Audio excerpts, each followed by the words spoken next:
इस सरकार में बेरोजगार अभी तक ऐसा नियम नहीं था, लेकिन अब ये इस सरकार में ये नियम लगा दिए हैं, 1000 रुपए की सील लगवाते हैं। अब की बार चुनाव नहीं होगा तब तो सरकार चेंज होगी, उसके पहले नहीं। किसानों से सबसे बड़ी परेशानी अब जैसे अब 1 दिन का होता, 2 दिन का होता, तो हम लोग जैसे 2-4 रात में जग कर बचा लेते। 2024 का चुनाव नजदीक आ रहा है। आपको क्या लग रहा है कि 2024 के चुनाव में किसकी सरकार बनने जा रही है? ये तो बहुत बड़ा सवाल है। हमारा देश बहुत बड़ा है। हमारे देश के किसान, नौजवान या देश की आवाम बड़ी भोली भाली है। ये ज़्यादातर जो बेईमान लोग हैं, जो ठग लोग हैं, जो देश के बेचने वाले लोग हैं, ऐसे तमाम लोगों के बहकावे में हमारे देश की जनता आ जाती है। अगर बहकावे में ना आई तो इंडिया गठबंधन की ही सरकार बनेगी। और कहीं फिर एक बार, अब देखिए हमारे देश की क्या विडंबना है कि अंग्रेज लगभग 200 साल तक राज किया। कैसे राज किया अंग्रेज? आज बहुत सारे लोग कहते हैं कि भाई बीजेपी अच्छा नहीं करती है तो कैसे सरकार बनाती है बार बार, लेकिन इस देश पर तो 200 साल अंग्रेज राज करके गया है। कैसे राज करके गया है? इस देश के तमाम चाटकारों को मिला करके, बड़े लोगों को मिला करके वो जो है हमारे देश पे हुकूमत किया। ठीक उसी तरह से मैं समझता हूँ बीजेपी के लोग भी हमारे देश के किसानों को, नौजवानों को, देश की जनता को बेवकूफ़ बनाने में कहीं ना कहीं सफल हो रहे हैं। और ये जनता जब पूरी तरह से जाग जाएगी और समझ जाएगी तो जिस तरह से अंग्रेज़ों को भगाया, मैं तो समझता हूँ कि 2024 में ठीक उसी तरह से ये माफ़ी वीरों को, अंग्रेज से जो माफ़ी मांगने वाले लोग थे, इनको भी भगाने का काम करेगी। आइए हमारे साथ कुछ और लोग हैं। 2024 का चुनाव आ रहा है, क्या देख रहे हैं? बदलाव होगा कि वही चलेगा? बदलाव बदलाव होगा। बदलाव होगा। कैसे बदलाव होगा भैया? ईवीएम से चुनाव नहीं होगा अब की बार, तभी बदलाव होगा। अरे तो ईवीएम से कहाँ बंद, ईवीएम कहाँ बंद होने जा रही है? बंद होगी दिल्ली में मेयर के चुनाव में, वो कैमरा चंडीगढ़ में कैमरा वो बंद करना भूल गया, जिससे इनकी काली कारतूत सामने आ गई है। अगर ईवीएम अब की बार चुनाव नहीं होगा तब तो सरकार चेंज होगी, उसके पहले नहीं। अच्छा, आपको मोदी जी के पहले जो 10 साल थे मनमोहन जी के, वह सरकार ज़्यादा अच्छी लगी थी या जो इस समय जो मोदी जी की जो सरकार चल रही है अच्छी लगी? मनमोहन सिंह की। हाँ, मनमोहन सिंह की सरकार में आपको क्या अच्छा लगा था? उनके हर सुविधाएं, उनके सरकार में सब ठीक ठाक चल रहा था। जब से ये सरकार आई है हर जगह, अब जैसे हम लोग गैस टैंकर चलाते हैं, जाते हैं बॉर्डर पे, क्या होता है 1000 रुपये का जो कुप्पा होता है उसमें 1000 की सील लगती है। जब बॉर्डर उस पार जाते हैं तो वहाँ पे वो आदमी निकालता है, फिर उधर से आके जब बॉर्डर पे पहुँचते हैं तब भी वो सील निकालते हैं। ठीक है, अभी तक ऐसा नियम नहीं था, लेकिन अब ये इस सरकार में ये नियम लगा दिए हैं, 1000 रुपए की सील लगवाते हैं। मतलब एक चक्कर में 1000 रुपये एक्स्ट्रा हाँ, खर्चा हो रहा एक्स्ट्रा है। खर्चा हो रहा है हम लोगों का।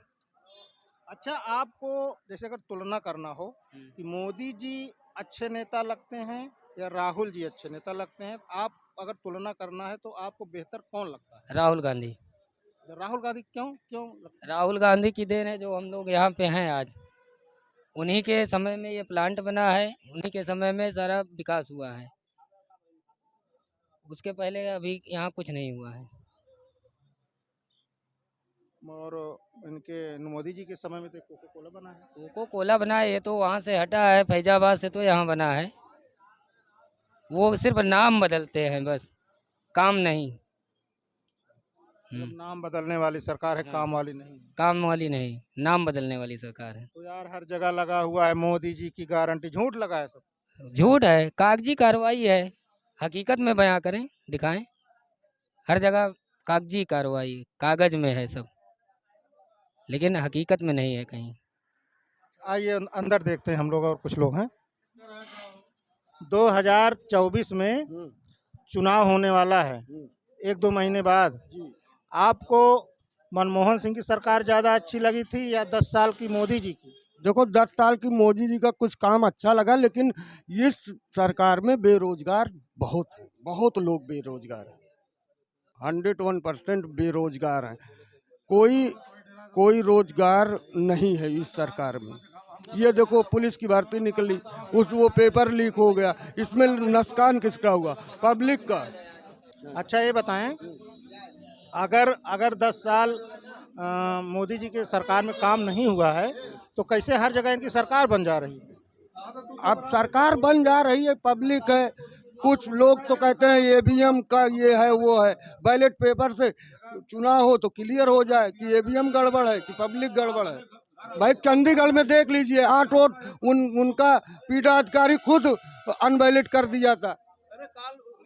भाई 8 वोट उनका अनवैलिड, उनका काली करतूत तो वहीं में दिख गई ना। भाई सामने वाला देखने वाला तो यही कहेगा ना कि भाजपा सरकार गलत है, यही कहेगा ना। भाई 8 वोट उसने अनवैलिड क्यों किया? मतलब आपको लगता है कि अगर बैलेट पेपर में धांधली कर सकते हैं तो ईवीएम में धांधली करना उनके लिए बड़ी बात नहीं है, आप कहने मतलब? किसी के लिए बड़ी बात नहीं है, कोई भी सरकार आए। भाई ईवीएम से आदमी को यही तो हो रहा है कि मैं बैलेट पेपर में एक छोटा सा चुनाव में ये गड़बड़ी कर दिया तो बड़े एमपी और उसका चुनाव में तो गड़बड़ी होगी। ये जो किसान बॉर्डर पे, दिल्ली के बॉर्डर पे बैठे हैं चारों तरफ जी, उसको आप जायज मानते हैं या गलत मानते हैं? भाई किसान अपने हक के लिए बैठे हैं ना, सरकार उनकी सुने, उनके लिए कुछ करे। भाई वो भी तो सरकार है, सरकार के विपक्ष में वो लोग मांग रहे हैं तो सरकार सुने उनकी थोड़ी बहुत जो मांगे हैं उसको पूरा करे। सरकार जो किसानों को रोक रही है जाने से, उसको आप जायज मानते हैं या गलत मानते हैं? सब जायज़ है कि कोई अपना हक मांग रहा है तो प्रधानमंत्री को आना चाहिए, उनसे बात करनी चाहिए, कम से कम आपकी समस्या है उनकी हल करनी चाहिए। अब हर जगह प्रधानमंत्री थोड़ी न जाएंगे, उनके 2-3 कृषि मंत्री और कौन गए तो थे, लेकिन तो वो लोग क्यों मान नहीं रहे हैं? तब क्यों मान रहे भाई? जो मांग कर रहे हैं, जो मांग उनकी जायज़ हो उनको तो माने ना।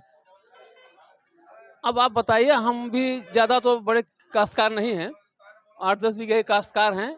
आप जान लीजिए कि हमने 1600 रुपये में, सर 1600 रुपये में डाई खरीदा हूँ, और जो है 300-350 रुपये में यूरिया खरीदा हूँ।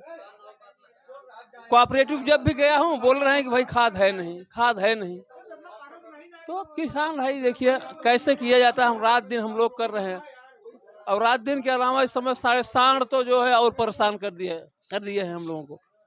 सांडों से भी परेशानी है। सांडों सर सबसे बड़ी परेशानी। अब जैसे अब 1 दिन का होता, 2 दिन का होता तो हम लोग जैसे 2-4 रात में जग कर बचा लेते। अब डेली अब हम लोग रात में जग नहीं पाएंगे, दिन में काम करेंगे तो रात में जागेंगे कैसे? बड़ा होगा सुबह शाम देख सकते हैं खेती को। और हमारे यहाँ तो जान लीजिए, अब हम 1.5 बीघा सरसों बोए थे सर, हमारे यहाँ एक पौधा भी नहीं सरसों करा गया है। 20-25 सांड है, हाईवे गया है, सब उसी में दिन में हाईवे बैठे रहते हैं। और 2 दिन दुर्घटना भी हो गई उसमें। एक मोटरसाइकिल वाला खत्म हो गया लड़के सांड से, और एक कार वाला जो है कोई बड़ा अधिकारी था, वहाँ हम लोग गाड़ी लेके जा रहे थे सिंगरा मऊ में, तो लड़ गया, पूरी कार डैमेज हो गई। फिर वहाँ के एसओ आए, 100 नंबर पुलिस आई, सब उनकी कार ले गई खींच कर, और गाय मर गई थी उसी पर। गाय को वहीं दफन गड़वा दिए जेसीबी से। तो परेशानी तो सांडों से और गांव से भी बहुत किसानों की है। बहरहाल किसानों को समझना चाहिए। आप देखिए देश में 2 ही माने गए थे, एक जवान एक किसान। और एक जवान और एक किसान, किसान का बेटा जवान, वह जवान किसानों पर गोली मार रहा है। कितना बड़ा दुर्भाग्य है देश का। तो अपने देश में अंग्रेज आए थे, अपने ही देश के लोग अपने लोगों को गोली मारे थे, अपने ही देश के लोग उसमें मिलकर गोली मारे थे, क्योंकि अपने फायदे के लिए। तो हम कह रहे हैं, अगर हम आपके यहाँ नौकरी कर रहे हैं तो आप जो कहेंगे हमें करना पड़ेगा भाई। सही कह रहे हैं, सही कह रहे हैं सर। अगर आपके यहाँ नौकरी कर रहे हैं तो आप जो कहेंगे हमें करना पड़ेगा। आपका जो आदेश होगा हमें वो आदेश पालन करना पड़ेगा। अभी कुछ लोग कह रहे हैं कि ईवीएम में गड़बड़ी करा रहे हैं, ऐसा कुछ लगता है आपको? सर तो बहुत लोग कह रहे हैं हो रहा है, लेकिन जब कोई माने तो आवाज़ सुप्रीम कोर्ट के वकील भी उठाए हैं, सब गए थे वहाँ, DY चंचूर से भी मिले थे, हुआ तब मान रहे हैं, कोई मान रहा है तो ना। अब हम लोग क्या कहेंगे अब उसके लिए? जब बड़े लोगों की कोई बात नहीं मानी जा रही तो हम लोग कहेंगे भी, नहीं कहेंगे भी तो क्या मानेंगे भाई? सुप्रीम कोर्ट के वकील एक हस्ती होती है, तो उन लोगों की नहीं मान रहे हैं कोई, तो हम लोगों की कहेंगे भी तो, नहीं कहेंगे भी तो क्या मानेंगे, क्या कहेंगे हम लोग। आप देख रहे थे कर्मभूमि न्यूज़ इंडिया। आपको अगर वीडियो अच्छा लगे तो कमेंट करें, लाइक करें और वीडियो को शेयर करें। सब्सक्राइब करना बिल्कुल ना भूलें। नमस्कार।